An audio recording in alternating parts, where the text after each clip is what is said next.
You are about to receive messages that may be harmful to your mental state. Your sense of reality will be questioned. Your view on things will be altered. You are now part of the Meta. The Meta controls everything. The Meta determines what will and will not happen. You are watching the Meta Show.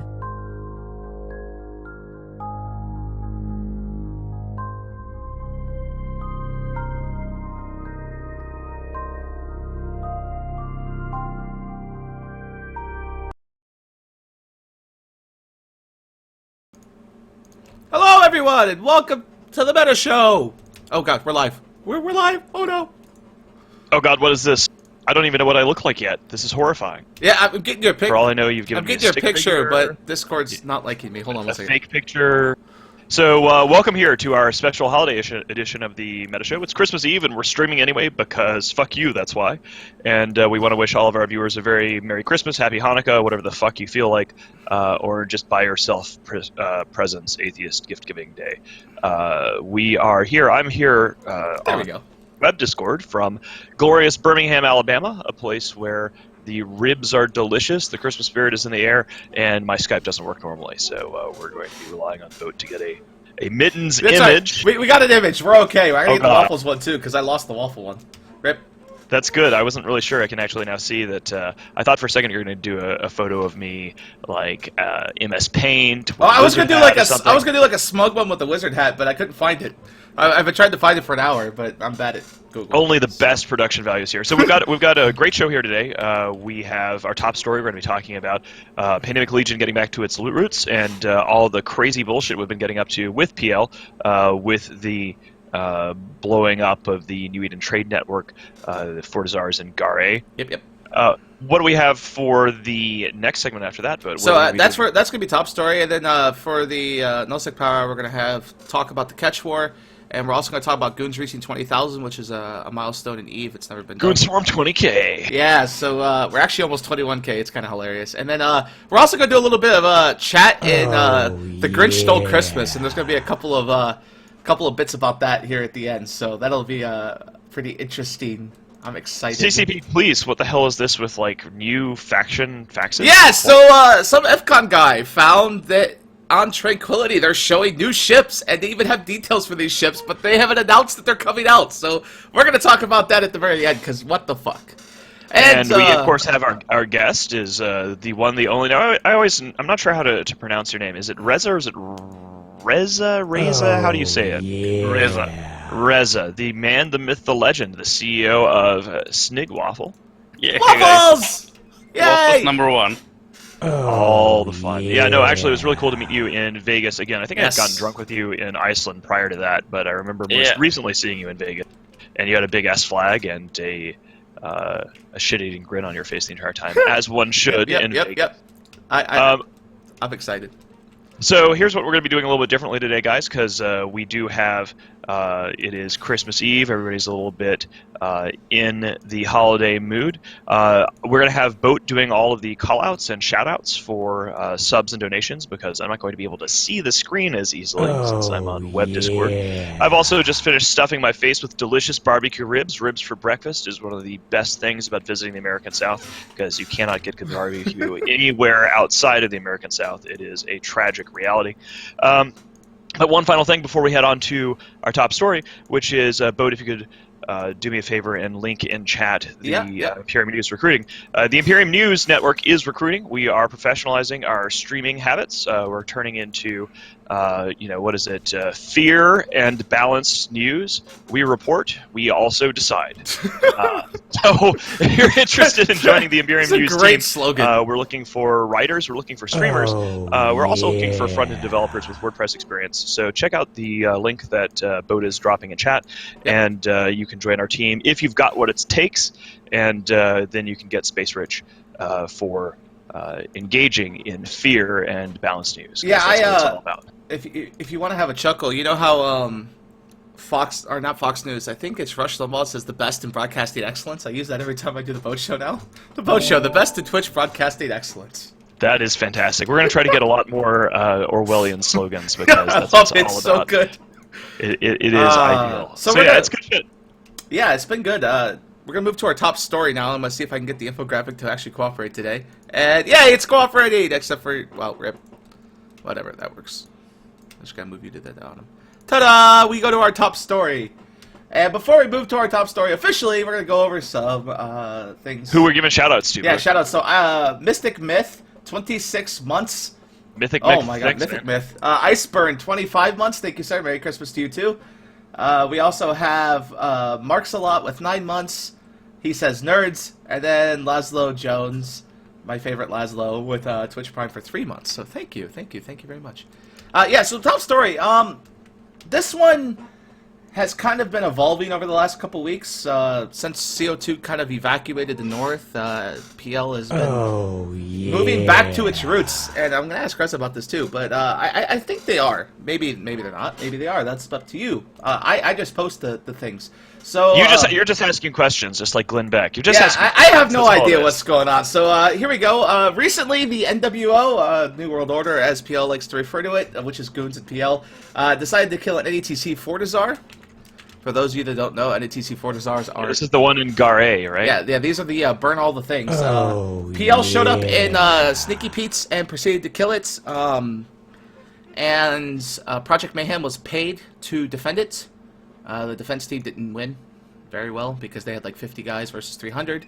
Their fleet died. It was nightmares, and then we proceeded to blow the thing up. The consequences of this is that PL and Goons were locked out of NETC's Citadel network for 10 days, which I believe... Oh no! I don't know how that's going to help because there's not a 0-0. What are we gonna do, Pote? What are we gonna do without being able to Merry talk? Christmas, I, nuts. I truly believe in the NETC project. I believe that it is a completely neutral thing and totally not a front full of bullshit run by Suis and Lenny. Maybe it's not a front full of bullshit from PL. I mean, I was thinking it was a PL front, but apparently PL's now helping us blow it up.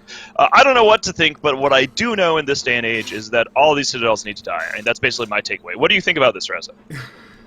Well, I think a lot of people got, their mind blown up when they saw both Goons and PL on the Gary, whatever, Fortizar. So it's going to be fun times seeing what's going to happen next because there's a lot of those things to blow up, and I'm actually not sure who's going to be on what side. Yeah, Why do you think? Because I mean, you got an interesting perspective on this because Snigwafa is sort of affiliated with PL, but sort of not really, and it kind of ebbs and it flows. You never really know. Why do you think? Just a guess, Reza. Why do you think suddenly PL is attacking these things? What changed? Well, I think I kinda know the main reason for that though, which was that PL was put on that announcement as a defenders of those Fortizar and Keepstars from Lenny's network, right?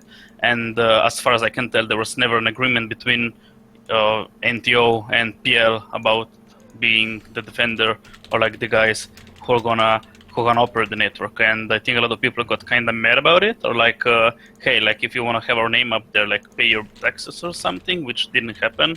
So, Wait a second. Let me try to clarify this. Are you telling our viewers that Lenny and Suis, who are the big people with the NETC, just sort of put PL's name on the roster as defenders without actually getting authorization from PL on this? They just sort of assumed That's hilarious. PL would show up? yeah, as far as I know, like this is the main reason why PL was there, and because like if you're putting PL's name somewhere, you have to pay your taxes or you have to pay your bills, and as far as I can tell, like that didn't happen. So yeah. So basically, they That's just told funny. everybody that PL is totally going to defend it, and they didn't actually line that up with PL. And well, that explains that. I found you a much better picture thanks to Arendus, by the way, Mittens. We found you a much Yeah, this better makes you picture. more real, Middens. Especially for this show. Thank you. That's actually one of the most hilarious things about the Wizard Hat stuff is we've started linking around when people don't know who I am and various things. IGN's hit piece that Gav Murphy tried to do on me a couple years ago at FanFest, which is basically just a documentary about me being a jerk. We're just sort of linking that around because that's it actually makes me sound like a Bond villain, and I'm strangely comfortable with that. Official press releases should have that picture. Oh, that's golden. Yeah, so another thing, too, is I want to point out here that we learned something new with the destruction of that Fortizar.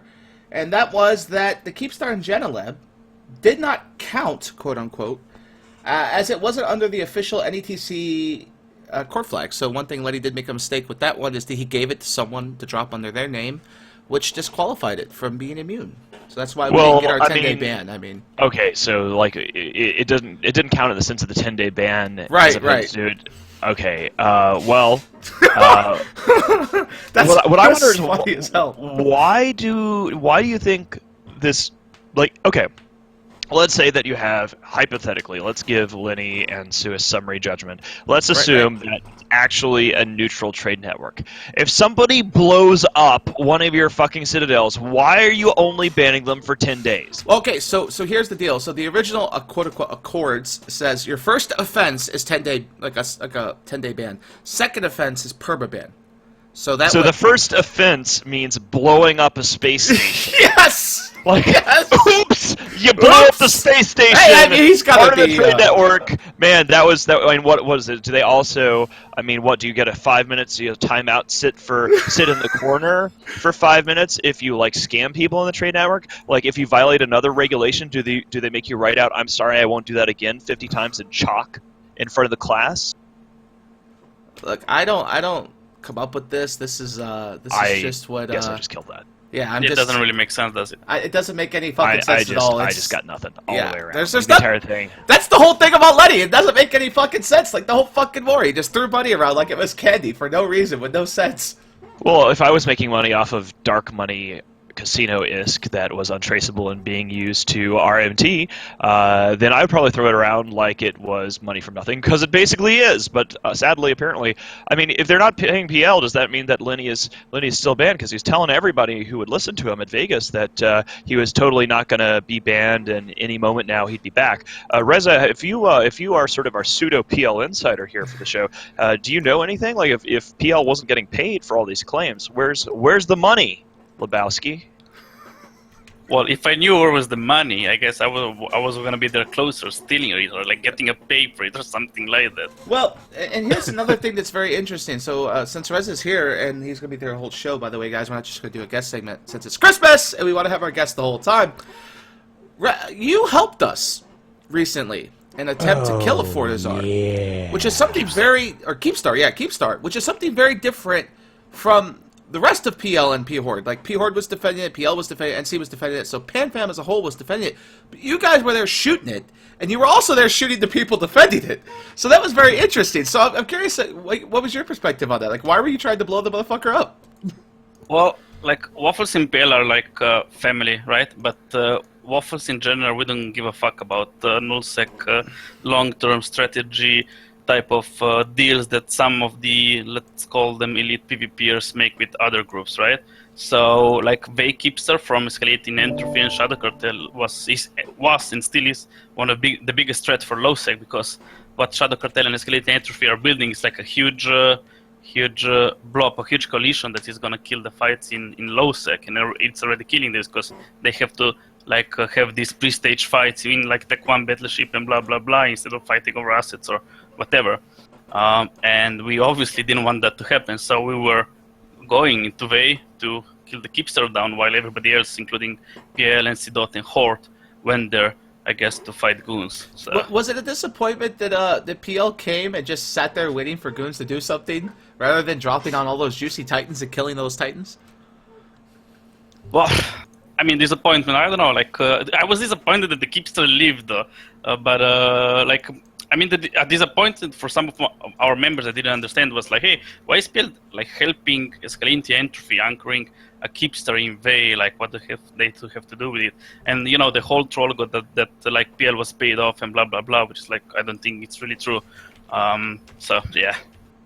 Oh, that was a funny little fight all the way around. So, I mean, just for context here for our viewers, we had that hilarious kill of a PL flagged under Rocket X's Alt Alliance Keepstar, in Janelib, right? So that was our first hit on an NATC thing, and PL set that one out, and seemed like they were pretty torqued off that they were getting told, everybody was getting told that it was a PL loss and a PL Keepstar. So I saw, and so a couple days later, we went to Vape, and we sent a ton of dudes. Like we had a massive form up from across the Imperium. Test showed up. Initiative, of course, part of the Imperium was there. We didn't have any representatives this time from CVA, I don't believe, which is All unfortunate. the low sec were there though. Snuff, Project Yep. Mayhem, Waffles. All the low-sec folks were there, but what was interesting about this fight is it was very clear there was an escalation pathway. So we're going to talk about this for a little bit. So you had like 1,000 dudes from the Imperium and from the Clique, which is the same group that went after the Janeleb Keepstar.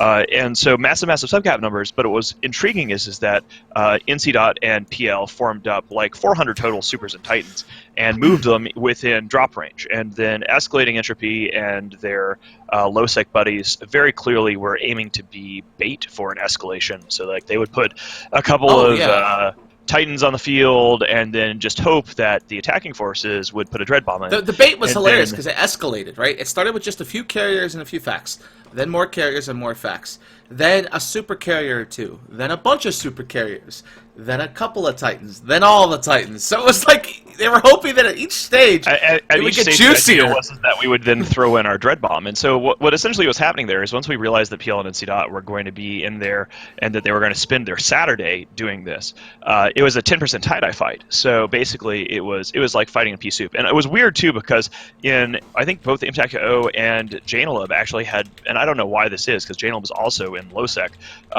but the servers were just shitting the fucking bed.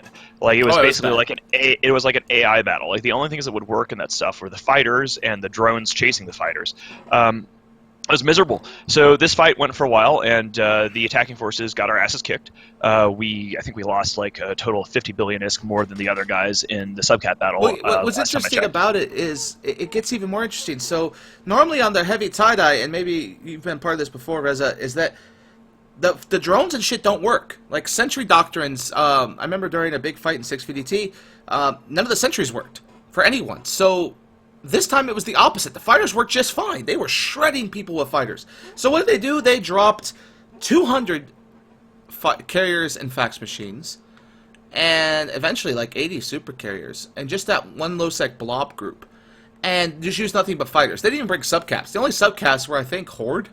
And those got obliterated. Well, yeah, Horde had a fleet of Maelstroms, but it's kind of random. Like it's like a dice roll, basically. Like you don't really know what's going to work with the code at any given situation because CCP is always changing stuff. So you get stuck in, the fight happens, and then it's kind of like when the servers get really bad. It's like, well, this battle is going to be decided by fighters, and maybe we're going to try to stick our light and medium drones on the fighters because that's the only thing that works in this pea soup O'Hare style lag fog.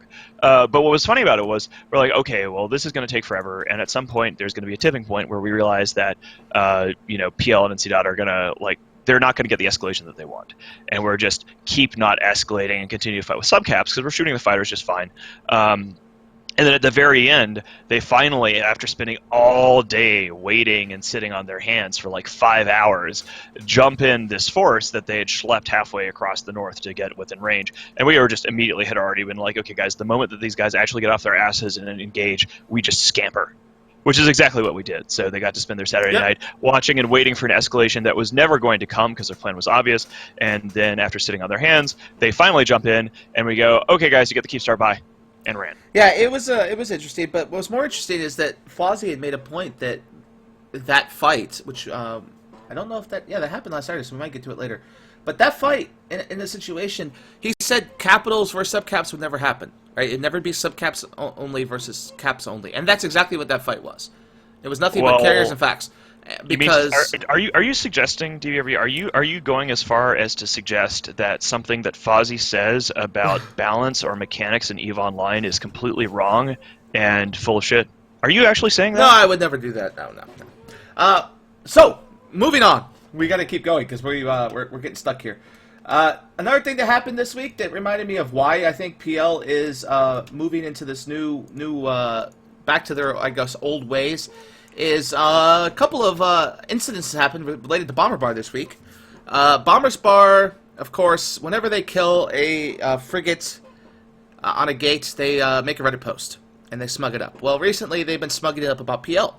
They've been hunting PL Ratters, PL Pets, and NC Dot. Hello? Hi. Oh, okay, you just said something cut out, so I was like, oh god, that breaks up. I was saying earlier, I was making a joke about how Fozzie is wrong about everything all the time, and then I just didn't hear anything but dead air for a bit. So. Yeah, because Fozzie is always wrong, and I didn't want to harass him. You don't want to actually say. Well, yeah. I'll talk shit. I mean, I'll say it. Fozzie's an idiot, but I mean, expected you to talk shit. So no, Fozzie is an idiot. I just don't want to. I could talk about that for an hour. I don't want to get stuck here. You know. Yeah, no. But so Bombers Bar have been constantly posting shit. Well, PL said, courtesy of Grath, that fuck your NPSI. We're just gonna AWOX you every time you come near us. We're gonna put a guy in your fleet. That guy's going to be a Hector. He's going to warp to your blobs. He's going to bubble, and then we're going to drop Titans on you. And they did it like 6 times already. They've been just absolutely stomping Bombers Bar. Anytime Bombers Bar goes north, more than we do in the south. I mean, in the south, if Bombers Bar comes, we just kill them, right? But they've been AWOXing them, and it's fucking hilarious. And then also, in their comment about MPSI, they targeted Project Vendetta. And Project Vendetta are high-sec MPSI gankers, where people can join, do high-sec things, and then leave when they want. Anyone's allowed to join. And, yeah, it is funny as hell watching the slap fight between a group that's irrelevant, Bombers Bar, and PL, and watching Grath come out and say, fuck you guys, you're gonna die. So that's something that's been missing for a while. Very rarely do you see PL cause asshole things lately until this week, and it made me happy. I was excited to see the old PL come back with that, because that doesn't happen very often. I don't get this NPSI shit. Like, I mean, this is one of the things. Like, the like Bombers Bar, all this, and like Spectre Fleet are basically just exist to be bitches of NC Dot. Like, the entire point of Spectre Fleet is that Jane Fillon gets up there with a fucking bow tie, and then to do whatever NC Dot wants throughout the Casino War, while claiming that they're some sort of neutral entity. I mean, never trust a guy who wears a fucking bow tie. Like, that's pretty much rule one. Now, to be fair to Jane, we've trolled him enough about wearing a fucking bow tie that now he's actually been seen in public not wearing a bow tie, which means that this is further evidence that the meta show is a force for good, both in terms of defending our people, but also to make the world a more fashionable place. Because if you're wearing a bow tie, you're doing it wrong, folks. It's like a fedora. It's like the fedora of ties. If the kilt is the fedora of pants, the bow tie is the fedora of ties. Do not trust wear a bow tie. Wow. Exactly. Wow, that's fucked up. Bow ties are great. It is the case. Boat well, tie. You're not wearing one. Not boat ties are great. Boat ties are great. He says never trust a boat tie. Get it? Pun. It was, but this thing's hilarious because MPSI fleets, CCP loves these because that means that high sec puppy that does level 4s that pays CCP bills because there's millions of them get to go on big 0-0 fleets and they can talk about them and this is video has full of MPSI fleets and it's ridiculous. It's absolutely fucking stupid because I can put my neutral in there and AWOX them. And what do they do when you AWOX them? They post. And it's so good. It's so fun to read. Well, maybe they will ban you for 10 days. For your first So they'll be letting... If you AWOX a fleet, they'll maybe make you sit in timeout for and then, yeah, I mean, fuck these guys. I mean, fuck Bombers Bar, fuck Spectre Fleet, fuck all this NPSI holier-than-thou bullshit. Like, it's EVE Online. It's not a fucking hug box. So I'm pretty sure... If you want to do an NPSI thing, you're there on notice that people are going to fuck with you and fuck with what you're trying to do, especially the more smug and pretentious you are. But, all right, everybody, follow the rules here. We're doing a service to the community. Fuck that. So it gets even better. We're gonna do something. Yeah, we will in a second. We're gonna go on to another thing too. Is that Bombers Bar don't watch our show obviously because the guy doesn't like me. Their head FC is an ass. He's very full of himself. He thinks he's the greatest Bomber FC to ever exist, and I don't like him. And I hunted him out of existence. I caused him to quit the game for a few months because I camped him into Thera for a while until he stopped playing. Yeah, it was pretty bad for a while for him. But he's back, and so he emailed me this week. I don't know if you got the Eve mail, but he emailed me and said, hey, Boat, how about we get revenge for that Dread Bomb from PL? How about we do a Dread Bomb with Bombers Bar? So on Monday, live on the Boat Show, Bombers Bar is going to invite goons to come along, and I'm actually going to take Bomber off, and we're just going to bomb them with a Dictor Bubble. We're gonna AWOX them. They don't know this shit. And they're going to be dumb enough. Yes, they're gonna be dumb. Yes, on the meta show. I'm saying this on the meta show. It's happening Monday. And that everything is going to be peachy keen. So Yes. tune into the boat show to watch these Yes. idiots. So Monday I'm gonna bomb them, kill their blops with a saber with scrams. And then we're gonna walk away, and I'm gonna do it live on air on Monday. And Make sure you're not doing a Bond villain thing, Vote. You're gonna sit here and tell everybody how your evil plan's gonna work. They ain't gonna do shit about it because it's Bomber's Bar, and even if they, it's gonna be hilarious. It's gonna be great. So that's going to happen. So let's move on. And lastly, what I think PL is finally getting back to is they've had a rental organization in Bot that's lived in the drones for a very long time. We know it's theirs. It's run by Lady Scarlet. But they're now taking it a step further. They've created a new group called Rate My Ticks, hashtag WeRMT, and that's a new rental group for all of Tribute and the North. So they're now. Well, I think in terms of like the pipeline of ISK, I think most of the bot stuff was going to, since it was managed by Lady Scarlet, I think that was mostly the NC Dot right, because PL had sold their assets and their territory to Legion of Death when they left the Northeast a long time ago. And so I think that's mostly an NC Dot thing. So Tribute renter system makes perfect sense. These guys, they got to get money because they can't rely on Eve Bet or any other sort of casino earnings. So it's reasonable. You should see more economic activity. You're already seeing more roll calls being used by PL. And them setting up a rental empire and also they're putting down engineering complexes. I mean, so I think we're seeing an EVE Online where people are actually making money from things that can be attacked, which is exactly what after the casino war was over and after the casinos were banned. I want to reiterate this just to rub some salt in the wounds of all of our enemies because they deserve it. Is of course after the casino war was over and the casinos like Lenny and his crew were all banned.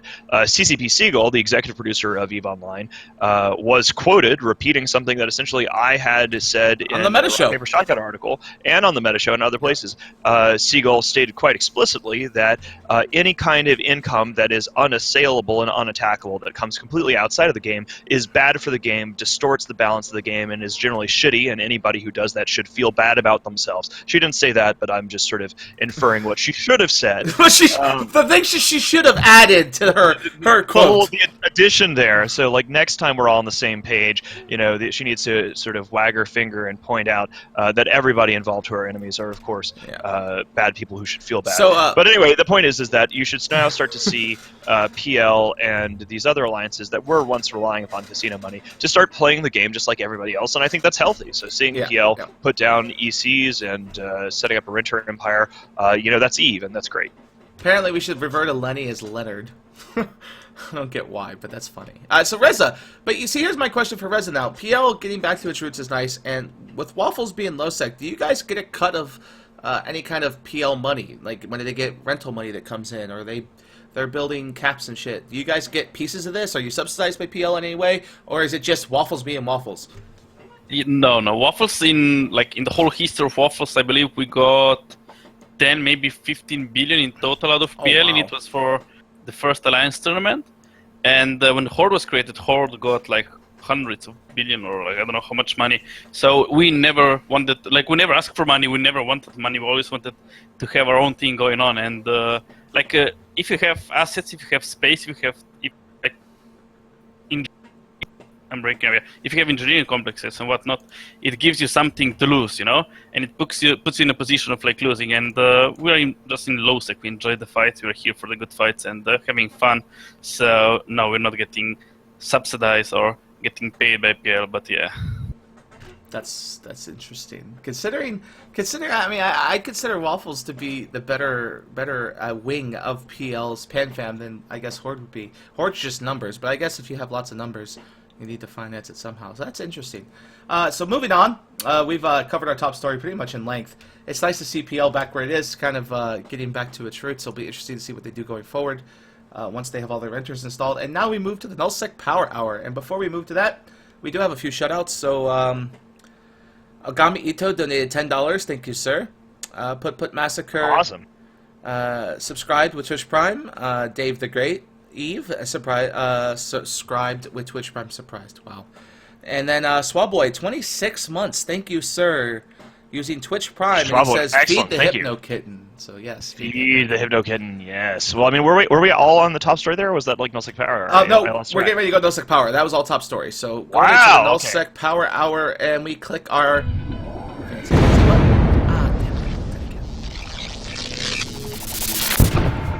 We're working on it. Almost there. When you add new things, OBS doesn't like it. So yeah, we moved to the Nullsec Power Hour, and to start us off, we jump right back into Catch War. We haven't talked Catch War in a while because there really hasn't been much going on, and now there's a Catch War again. Yay!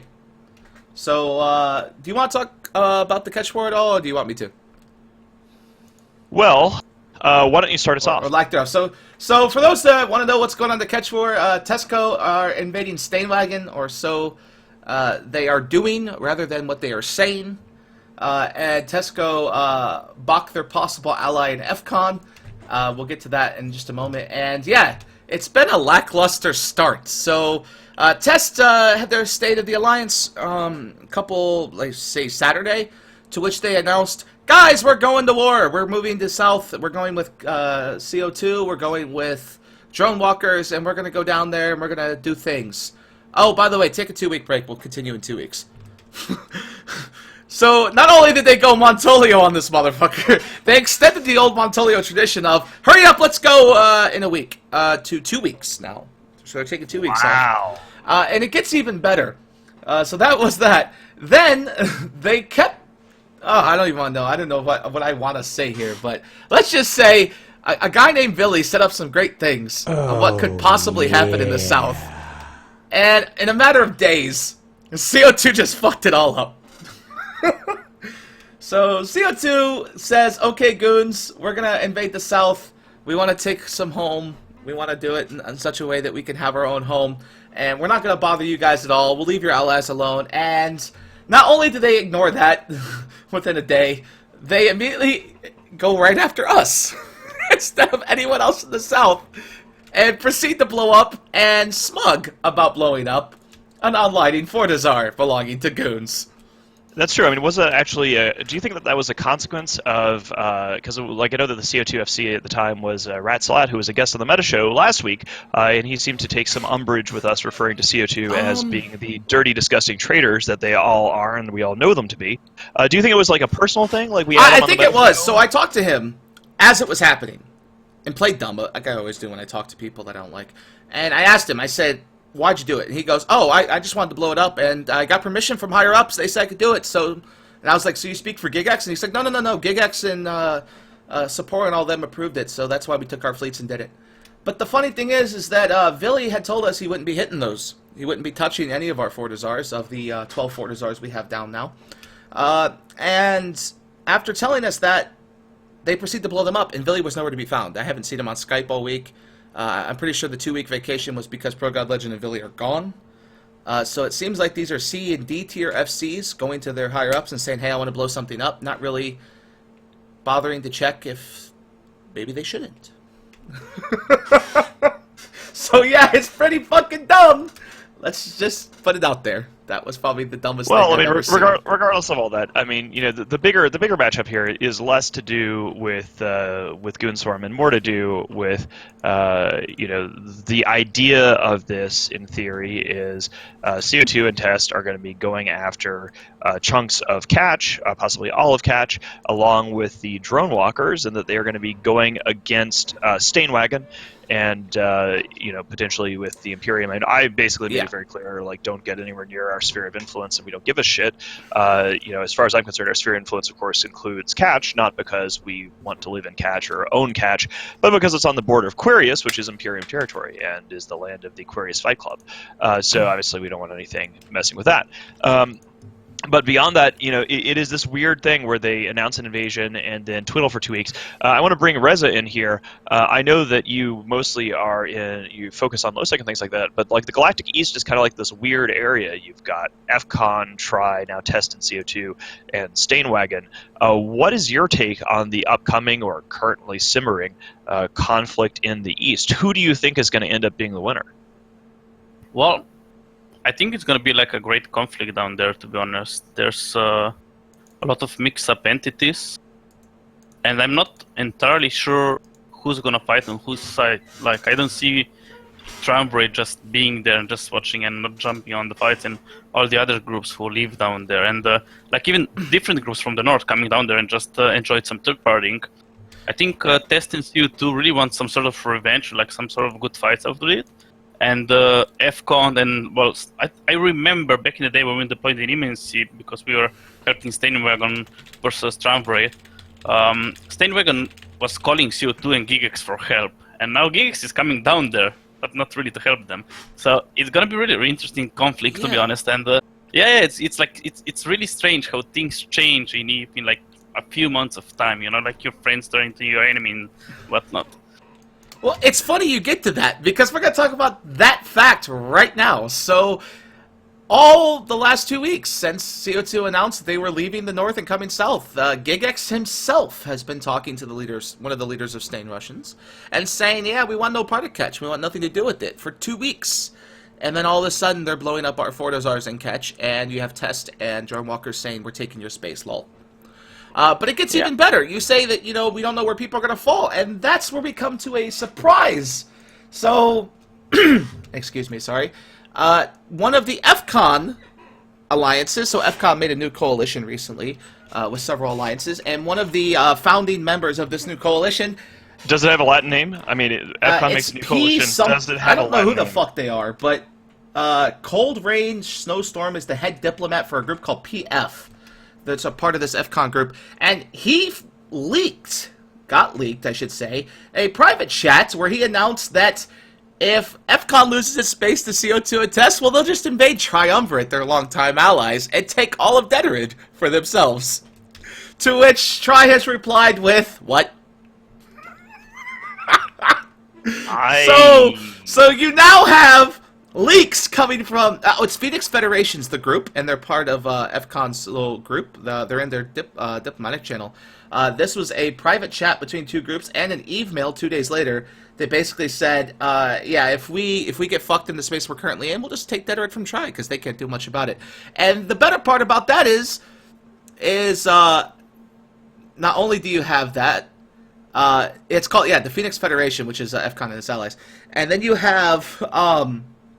FCON saying that, you have Test farming their new quote-unquote allies. Villy was quoted as saying that FCON was going to help them invade. Villy says this, and then 2 days later of Test moving down, they proceed to farm FCON for content. Does this remind you of anyone, Mittens? I don't think it'd be that surprising. Well, I mean, I don't... Here's the thing, is that, like, I don't really know if it's appropriate to hold Villy responsible for any of this. I mean, like, one of the things that we learned... No, that's the thing! Is, like, nobody's, like, who the fuck is in charge over there? Like, on any given day, random people can just grab the wheel in Test or in CO2, and then, you know, it's impossible to make a deal. Tri is now calling them the Many-Faced Coalition. Wow. Because they're doing it so many ways. It's great. So the reason I say, Villy's not at fault here, by the way. Guys, don't get me wrong. Villy's been doing a great job. He's been messaging lots of people over the last 3 weeks. He's been setting this thing up. Villy goes away, and then the pants on head people come around, and this is what's the cause of it. Carrier drops on FCON miners and FCON home systems. You have FCON being camped by Test. I mean, look, you know, if Test wants to get on the fuck FCON train, like if they want to, high five, I'll come down. Yeah, exactly. Like I am delighted to promise here on the Meta Show on live TV, assistance for Test if they're going to go after FCON. I think that's great. I don't know what that assistance will mean, but at the very least send bombers and SIGs and things like that, because fuck FCON. Well, that's where this gets confusing, right? You say this is confusing as who is in charge. They want to take Amencia. That's been announced publicly. Amencia is owned by FCON. They want to take Esoteria, announced publicly. That's owned by Stain Russians. So you're effectively walking into a party. We've said this a couple of times now. They're effectively walking into a party, Test is in CO2. They're going to punch someone in the party. And there's hundreds of people there. There's Waffles, there's PL, there's Goons, there's Test, Tri. I mean, everyone's at the party. And they're going to walk in, they're going to punch someone. But they have no idea who's friends with who. Right? They're going down there, they're going to start swinging. And they don't know how many people are going to swing back. And that's exactly what's happening here. They're going down there. They want to take Sov. They want to own space. But they want to punch everyone in the face in the process. And that's not going to work. Like, you're not going to get out of fucking curse that way. Well, I mean, can't they just tell everybody that, Yeah. like, when it goes wrong, they can just say that it was all about content, and so it was okay, so it doesn't matter if they lose horribly? Because, Yeah. yeah. Reza, actually, what's your take on that in particular? Like, if you wanted to invade this, like, have you ever run a stop campaign? Have you ever actually, like, decided to, Yeah. like, take territory? Yeah, they invaded us in Pureblind, remember? They were some of the leaders of it. We didn't invade. We were there like to just jump on SMA. We pick on the weak spot because we had history with SMA. But like when we were deployed in Immensea, and actually some of your guys in the casino was paying us to go down there and fight Triumvirate and FCON. It was really funny because when we landed there, like Raven, who was a guest I believe last week on the show, he had a deal with FCON, and FCON told him, Raven, look, like we're never gonna be fighting with together with Triumvirate versus you, blah blah blah blah. I was like. And Raven told me, like, yeah, like I'm Russian, I have to keep my word. Like, we when we shake hands, like these things are 100%. I'm like, Raven, what the fuck are you saying? Like, they're gonna stab you in the back. Like, they're gonna be fighting with Triumvirate.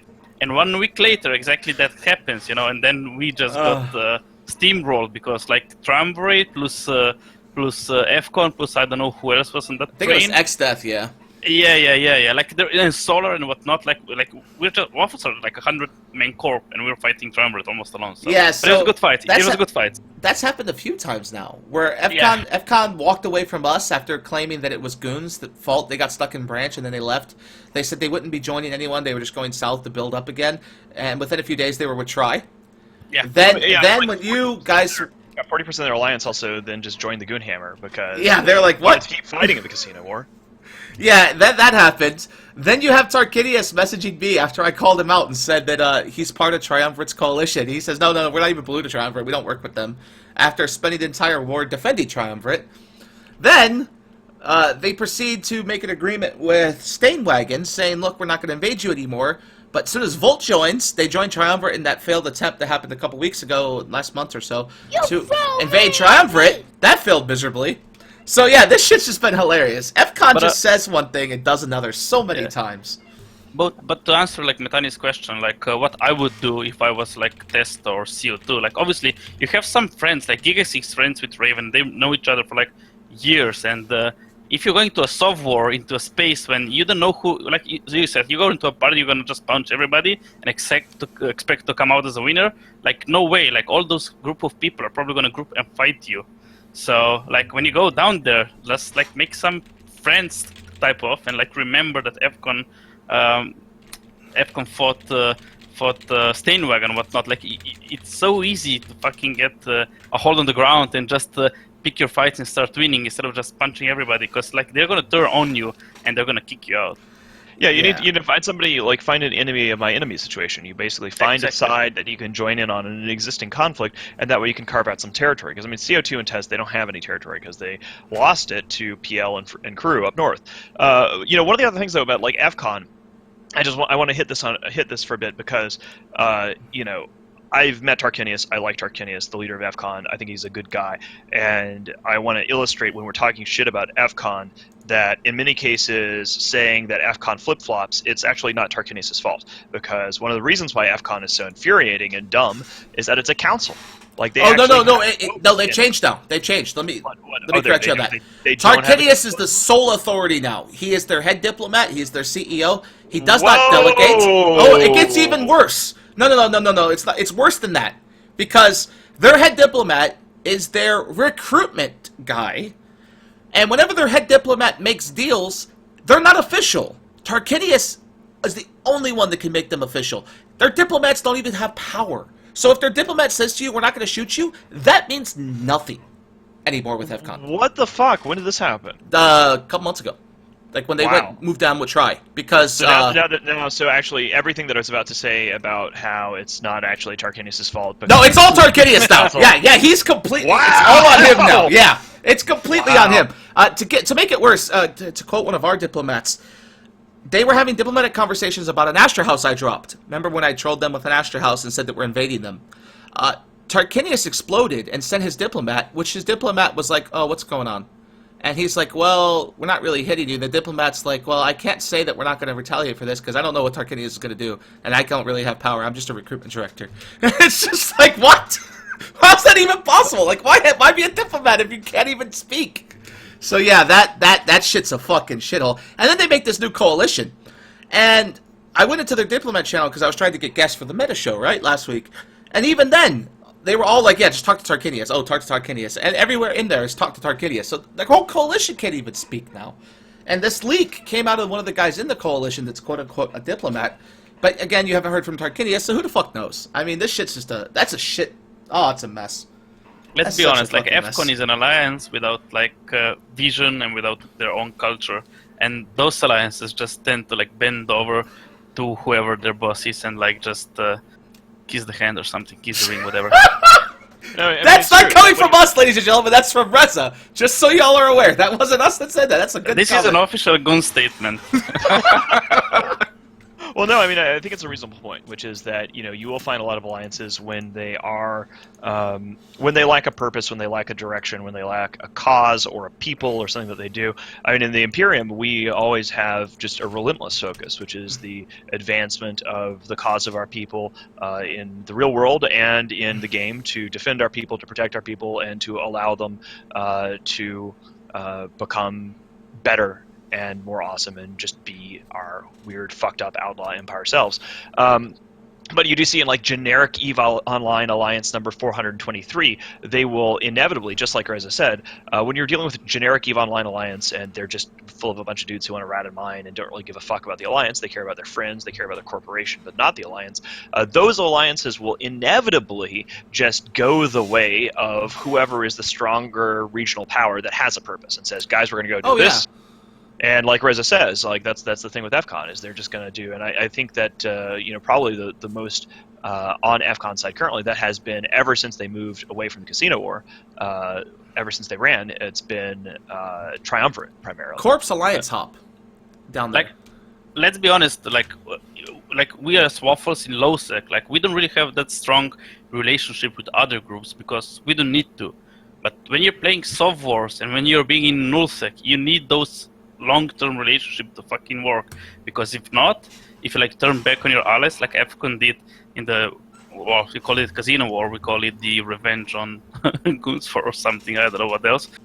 Like nobody's gonna trust you again, and nobody's gonna want you to be their friends on the like long term. Like everybody's just gonna use you, and once you're being used, like you just get like, I'm gonna use you once, 2 times, like a whore, and then like whatever. Bye. You're basically, it's kind of like in America, like you become like, you know, hypothetically sort of like a prison bitch. Like once you're known for being a snitcher bitch, like exactly. it's basically the way it is. So like, you know, one of the examples I like to use on this in a positive way is to talk about, you know, Reza brings up long-term relationships in nullsec and how that's important. Like Razor Alliance was on the side of Red Storm Federation along with the rest of the NC, the old NC in the, you know, in the Great War.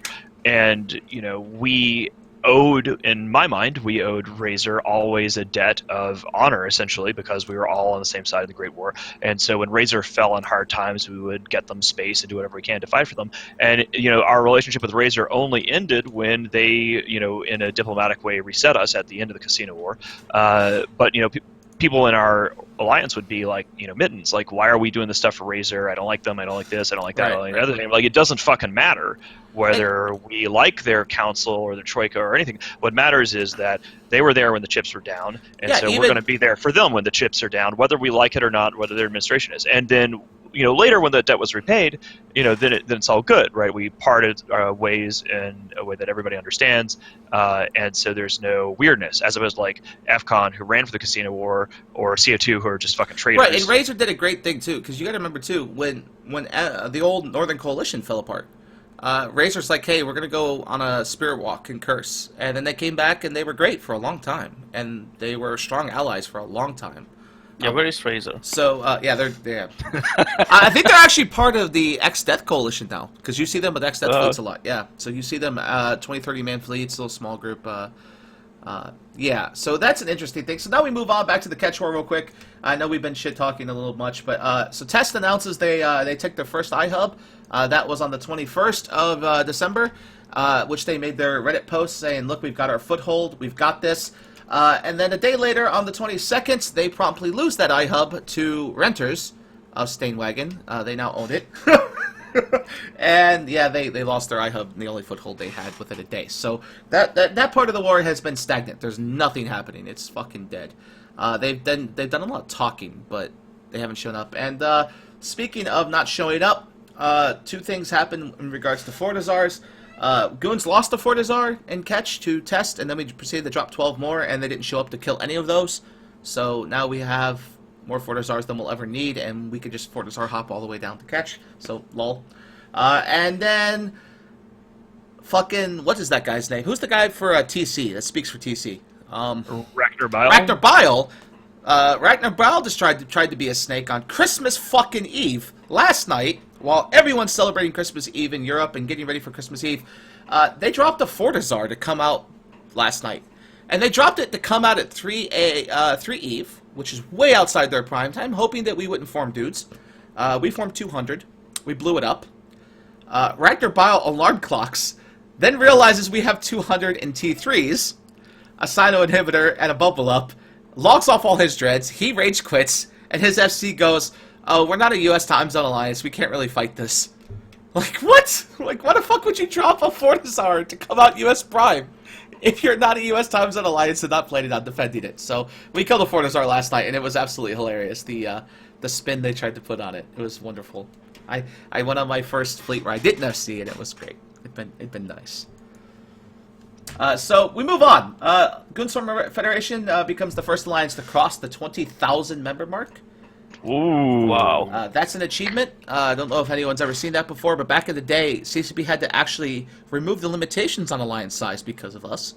That was around 8K, I believe. So now you can do up to unlimited, and we're very, very fastly approaching that 21,000 mark. So we actually beat the US stock market at 20K. That's pretty cool. I like that. I think that this is actually something that we're looking into here for INN is, it's a thing that was sort of taken for granted for years, so we've never really gone like, where does this put us vis-a-vis anybody else in any other online game? But I think this means that Goonswarm is officially the largest guild, essentially, in the history of online gaming. It is. Straight up. Yeah. Like, there's no question. So one of the things that, we're looking to, we've done some investigation, but I'm pretty sure we're the biggest guild in the history of online gaming ever, which is pretty cool. It's pretty amazing, and it rivals even some web forums, like membership-wise. Just in web forums too. Of course, are not. They don't have a single leader. They don't have a command structure like a guild. So, it's kind of interesting though. Like the growth rate has been stable. We've been pretty keen on not bloating up really quickly. We have all these metrics and systems and institution, which is why it's a shame though, because Goonswarm is dead. We did lose Casino War. There are no goons. Speaking to that, someone reminded me that goons will never be allowed to build up in 0-0 again, and then we just passed 20K. So, yeah. Yep, pretty good shit. Yeah, the reason why people in chat are noticing that we use the word guild, and the reason why I'm talking about the word guild is that I'm actually comparing us to entities in other online games. Guilds, clans, alliances, call it like whatever you will. But it is one of the things that's interesting, not just for Goonswarm and members of the Imperium, but it's interesting from like it's a perspective check for EVE Online players as a whole. Just to show so if we did how a much our purge, scale is. Someone asks, if you were doing a purge for an activity for 6 months, what would you have? Probably about 20K, because all member corps do a purge every month, because if you don't, you end up having bad PAP links. Yeah, our PAP links are pretty fucking stingent when it comes to that. I think the only one that doesn't do monthly purges is Goonwolf itself, the corp, and that does a 90-day purge, which if you don't log in for 90 days, you're just gone anyways. And I think yesterday we hit 2,100 people online in Alliance chat yesterday on a, well, all intents and purposes, a Friday afternoon before Christmas. So 2,100 people online is a lot of fucking people. That's more than Jita has, so on a normal day. So that's pretty amazing considering.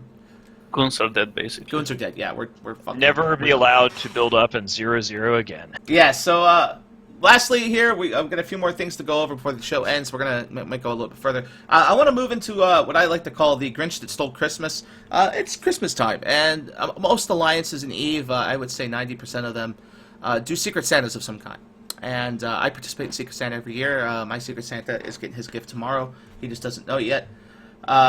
And one thing that happened because of this is a guy in, I believe, Karma Fleet was a newbie. And here's the thread about it. And he gave what he could afford. And that's all Secret Santa is about, doing the best you can. And the guy found that this guy flies his Santa, or Santa E, whatever you want to call it, his Santa E flew bombers. So he bought him a bomber skid, which to me that would be really cute from a newbie who has no money.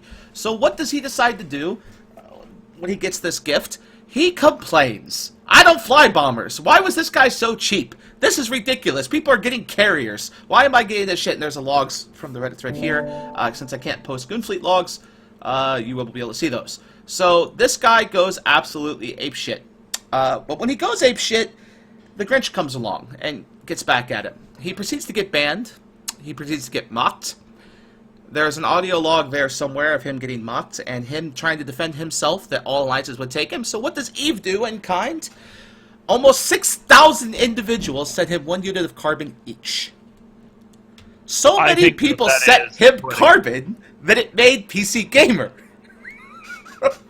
That's also a testament to how little is going on in terms of the video games industry for news over the holidays. But this guy's a total douchebag. I mean, apparently he got into Goonswarm, but he had apparently been in a whole bunch of other online organizations and been kicked out from them, basically for just being a tremendous entitled jackass.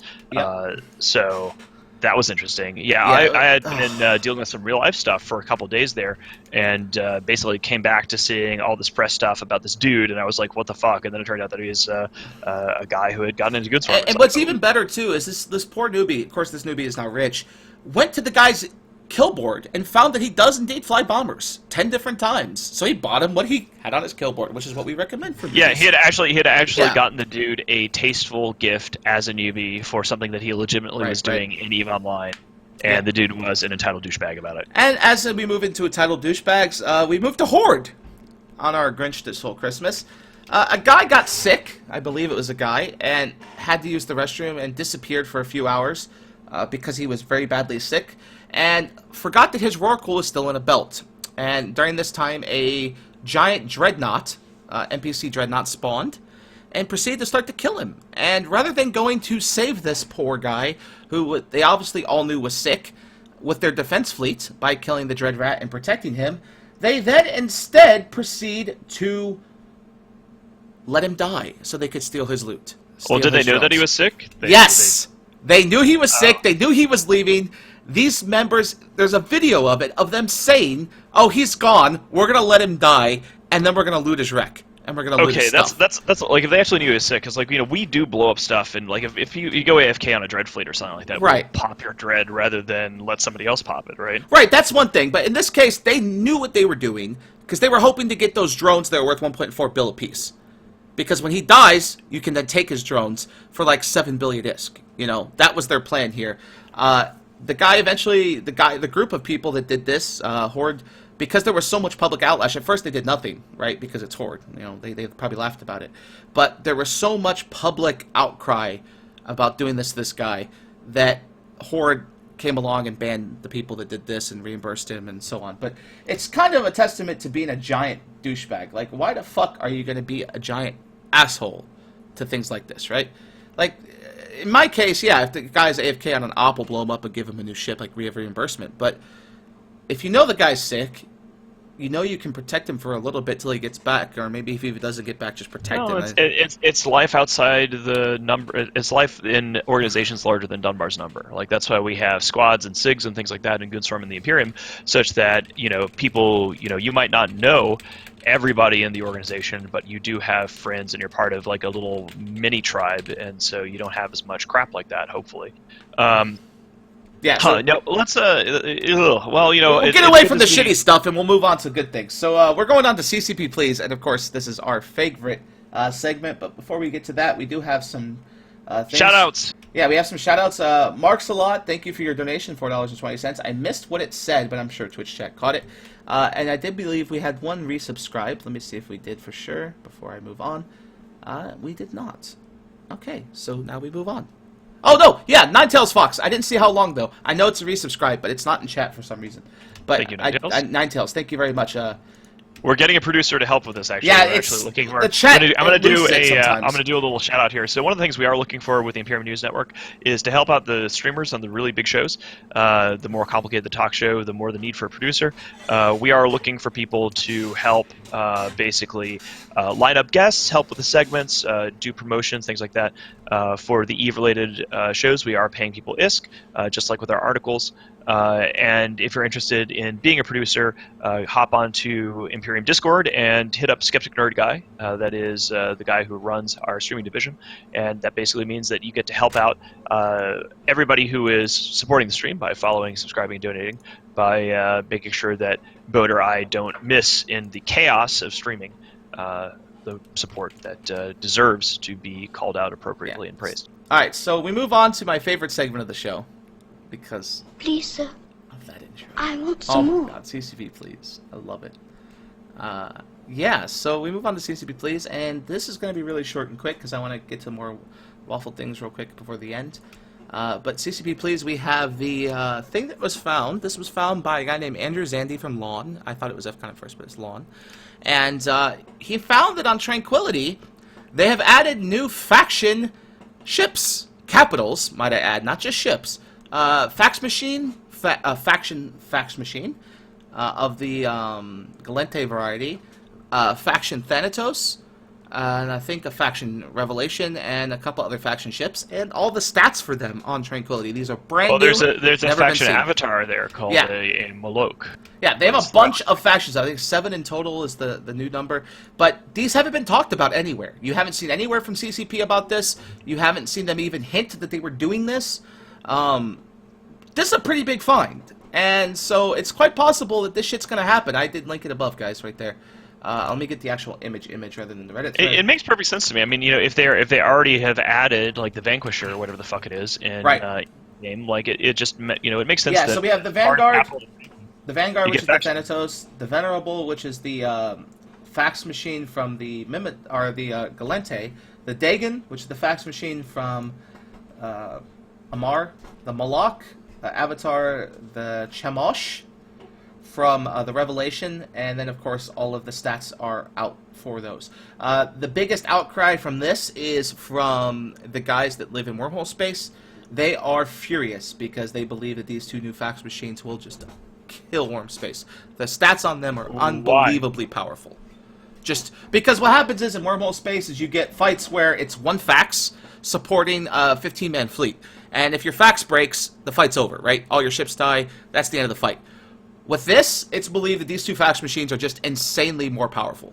Well, what's the drop rate? I mean, like what do we know from the existing? It's less about the drop rate. faction ones? It's more about the cost. But when you live in worm space, you don't mind spending the 20 billion already. So no, what's 30 you billion, don't. But I mean, that's the point. Is that like, are these things going to be really rare, or is it going to be like there's going to be a faction fax in every hole?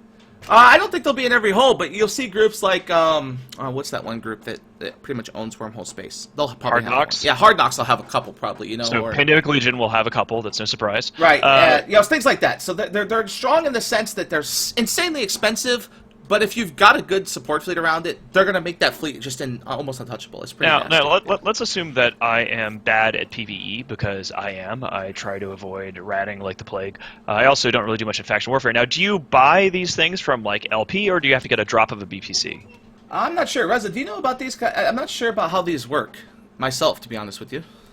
No idea. All I know is that I got a vendetta yesterday from my corp mate. A vendetta? Ooh, look at this That's guy. awesome. Here we are talking about invasions and proper galactic politics, and then when it comes to a simple question of, so where do these fancy toys come from? We're all kind of. I'm pretty sure they're blueprints that drop from NPCs, kind of like the faction mothership you get from incursions, but I don't think it's incursions. I think they just drop from ratting. LP. Okay, someone says LP. Right. If they are LP, then it's LP. So they're not going to be super rare. They're just expensive as fuck, right? Like they're. Well, I mean, if it's LP, expensive. that doesn't mean that it can potentially be. I mean, it's potentially a boost for faction warfare. Actually, unless these are pirate factions, so never mind. I don't know where they drop from, but if they are going to be, it's in like every pirate single faction hole, LP, so it'll be 0-0. Gotcha. Yeah. Neat.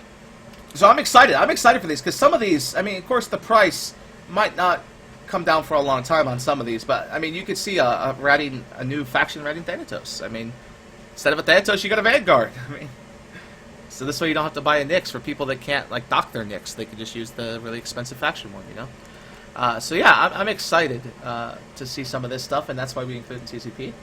Well, that's basically it for CCP, please. I mean, Yeah, we're that's sort of it. We wanted to go that. We're in the holiday dead zone here, guys. So, Yeah, there's not much going on with CCP. They're on holiday, same as all of us. And we move on to our special guest. I want to talk about you real quick.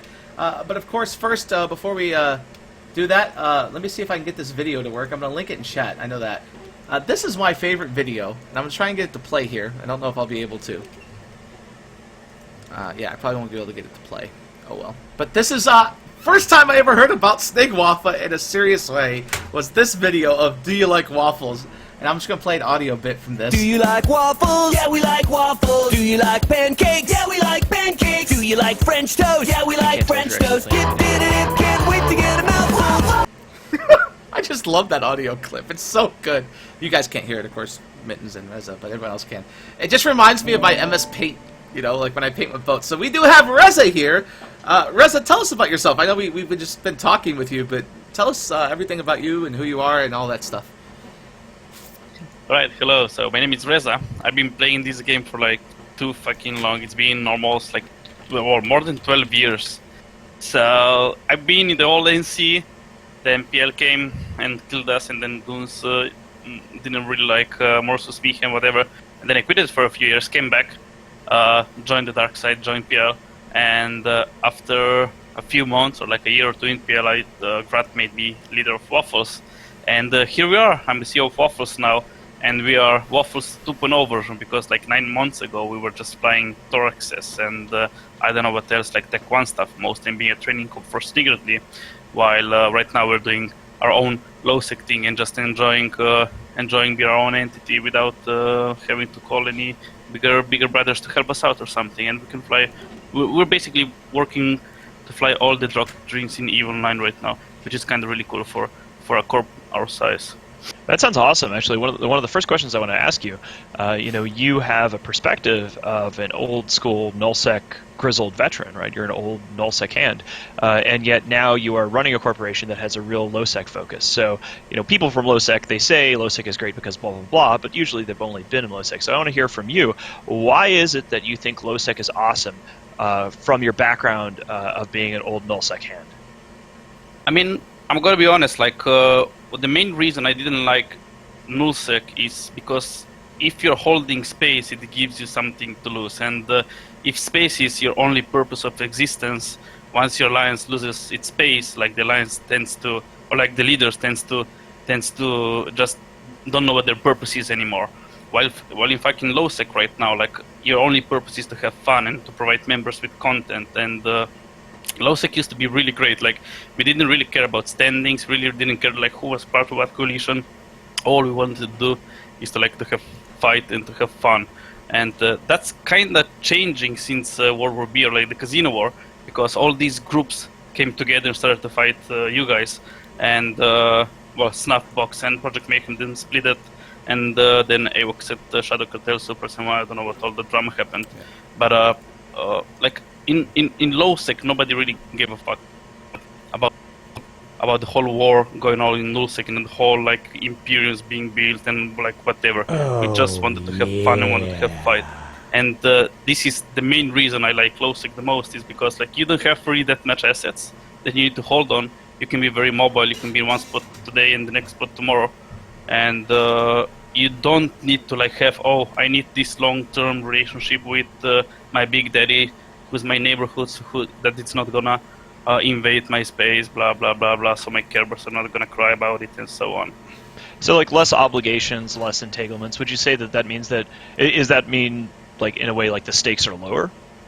But the stakes are not really lower though, but like if you're on a defense, like the mentality about it, it's really different. While if you're in lowsec and you have nothing to lose, you can be always on the offense.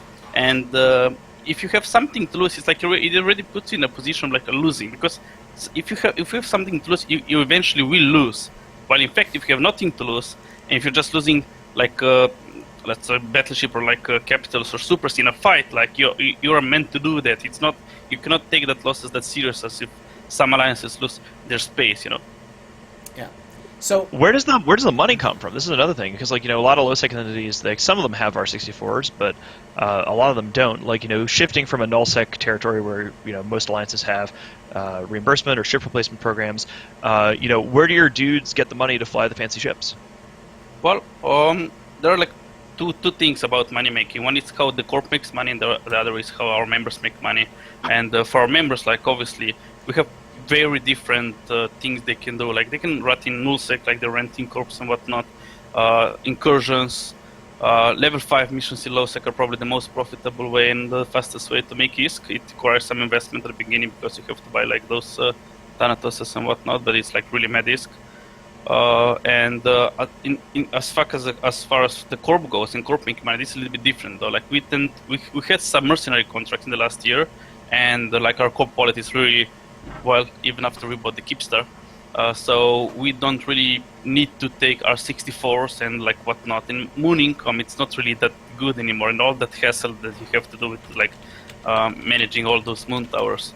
But corp income, it's for low sec at the moment, it's kind of not really there, and I think this is something that CCP has to look in the foreseeable future, because low sec without a strong PVE way to make money and like excluding level 5 missions, it's gonna dry out of content eventually. What's the coolest doctor? Actually, but sorry, you've been wanting to ask some questions. yeah, Go ahead. one thing I did notice, Reza wants me to link this, and I wanted to ask him about this. Why the hell did you reinforce someone's shit to have 8 timers on Christmas? Come on, man. 8 timers on Christmas they're gonna have to defend while you just get to go home and sleep it out?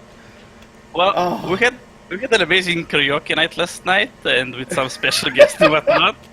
And we invited Predator Elite, and he declined. He didn't want to come to our comms, and we said, Predator, we're going to come tomorrow for your towers, and we're going to have towers to defend on Christmas evening when you should be like with your kids opening presents. He was like, no, I'm not going to come. So we all wake up a bit hungover, undocked dreads and rattlesnakes, and reinforced 8 towers and killed 3 more at times. And they all come tomorrow. That's the kind of dick move I like to see from a PL guy. That's fantastic. Love it. I'd love it. Because you got, all right. So for those that don't understand how towers work, you know, if you have like an Australian group who's already done with Christmas tomorrow afternoon, they can come kill those towers because you have to rep them. They're not like solve timers that automatically regen. You have to really focus on saving those towers. So they're gonna have to rep 8 towers tomorrow. That's pretty hilarious. Oh man, I kind of feel bad about it, but well, not really. It's Predator Elite, so No, it's hilarious. Yeah, it's funny. So no guilt needed. He deserved it. So here's another question: is you know, you say that Waffles is going through what I think is really awesome, is the idea of just try every doctrine that's available in the game. What so far have you tried, and of the ones that you've been doing recently with Waffles 2.0, what is your personal favorite of the doctrines you've tried so far? Well, as Waffles, we came from like flying Thoraxes, Caracals, and Augurers and whatnot. So we got really good at all those like cruiser doctrines. And for us, the biggest change was not flying like armor hacks, because armor hacks are like in Thoraxes, and so like all those Tech 1 cruiser doctrines are kinda the same thing. But when we switched and started to fly like battleship doctrines, rattlesnakes and Macarios, this was a completely game changer for us, because it gives you a whole new perspective of how you can fight and what you can fight. A lot of people look at battleship as like just boats who are sitting there at one spot, when in fact all these doctrines are meant to maneuver around the grid using their missiles for some like sneaky Evo tactics and whatnot. And right now in low sec, the FUTM and probably the most powerful doctrine are slaved armor Macarios, and I really like those. Like they are like, you can fit RT, or if you're like a cover, to fit RT. If you're like just want to brawl with it, you go auto cannon fit. And yeah, Macarios for the win right now. yeah, They're pretty much like the Swiss Army knife. I mean, the thing is that Macarial is sort of like the battleship version of a Svipple. Now, I shouldn't talk shit about the Macarial, because, you know, the Imperium, we use Yacht Fleet again, because we lost the Casino War and were destroyed and we're broke. But it really does seem like when you're looking at battleships, there's pretty much Macarials, and then there's everything else. Well, Nightmares. I saw you guys show up in Nightmares the other day. Nightmares. Yeah. You use those the kite, I guess, snipe with those. But Nightmares are like a cover doctrine. You see that Yeah, 70 clicks and you shoot stuff, and if something is starting to shoot you, you just get high transversal, like you get 120, 130 clicks and just still keep shooting it. Nightmares is like Camera for doctor. No wonder Tess flies him. pussies like Snuffbox, and the other guys in low sec. Wow. The shade. Just kidding. So I have a fan question from a dear friend, Gay for J Amazingness. He wants to know, what do you think of Clay Akari, since he is a member of your alliance? What do you think of him? Clay's like the goon cancer that every alliance has, I guess. And we are having our part in Waffles. He's the worst poster in Waffles. But sometimes he actually is pretty useful. He flies a Cyno-Hictor all the time. He's the first one to let the Cyno if it's needed and so on. So like he has his purpose. Well, I mean, we booted him because he's terrible. He's so terrible. You're welcome. You're welcome. He's the goon cancer in everybody else's alliance because we got rid of him quickly. I think he came from like Wydot or something like that. Well, Was he originally Wydot guy or a Muck yeah, guy? so what he was a Muck, and his thing was he wanted to do harpies and harpy doctrines. And there were several times where he would come to me and say, I would say, okay, dude, you can't fly harpies because we told you don't fly harpies. He'd be like, okay, I'm gonna do a hawk fleet. And then in his MOTD, it would say, this is really a harpy fleet, fuck DBRB. And then someone would join his fleet like, Boat, are you kidding me right now? Like, the first week he joined Waffle, he was like, I'm gonna do, what's the Tech 2 Merlin version? Oh, Jesus, I can't, Harpies. And he was like, I'm gonna do Harpies. And he seeded Harpies, and nobody wanted to fly with him, so he just invested in like 20, 30 Harpies. And he was really disappointed that nobody joined him on like a roam with Harpies, so... We have a formal word here from chat that Amok.dot disavows any acknowledge or responsibility for Clay Hagarl, that he was not actually related to okay, to it's Amok, so I don't really care. I mean, they're tripping the bottom of the barrel already. But, okay. Yeah, so that's interesting. Originally Karma Fleet and then Sundering. Oh, well. That is the truth comes out. Poor Karma and Fleet. now in Waffles. Wow, that's interesting. So, then I guess the next question is, so you guys I guess this would be one of the final questions, because I just realized we're out of time here. You guys have been south. You guys helped Verenik, or however you say it. I call him Ver, but you helped the Stain Russians out down there for a time, and you were having fun down there. Could you see yourself going down for another little cursed vacation when things kick off down there with tests and CO2 and what they're going to be doing? Well, definitely we've been in low sec now for like half a year almost after the World War B stopped, and we're kind of looking for a null sec deployment. And if the South is going to go on fire, we're definitely going to be there, third-partying the shit out of it. But I think we're not going to be alone looking at that option, to be honest. Oh, that's so good. That pleases me. Yep. It's going to be an interesting holiday season. Well, all right. I think we're probably going we're to out of time here. Are we going to do the boat show after this, or are you going to go have a? I'm going to do the boat show for until about 6, and then I'm going to probably call it a day. So, yeah, I'm not going to go to the full 7, which I haven't told anyone yet. So I probably should tell everyone that I'm not going to go full time. It's probably a wise idea. Well, yeah, so. I want to go ahead and wrap things up here. I want to thank our wonderful guest, Reza, and it's fantastic that you joined us here on Christmas Eve, and we're able to answer all these fascinating questions about what it's like being a group of low-sec badasses. That is pretty chill, and we're looking forward to seeing you guys joining us, maybe on the same side, maybe against each other, or maybe both of us honorably third-partying in the War of the East. That should be awesome fun. Thanks for coming on, man. Yeah, thanks. But and happy holidays. Yeah, happy holidays, everyone. We'll see you guys in a few moments on the boat show. Bye. Goodbye. Bye-bye. The boat show. The boat show. The boat show. You are about to receive messages that may be harmful to your mental state. Your sense of reality will be questioned. Your view on things will be altered. You are now part of the meta.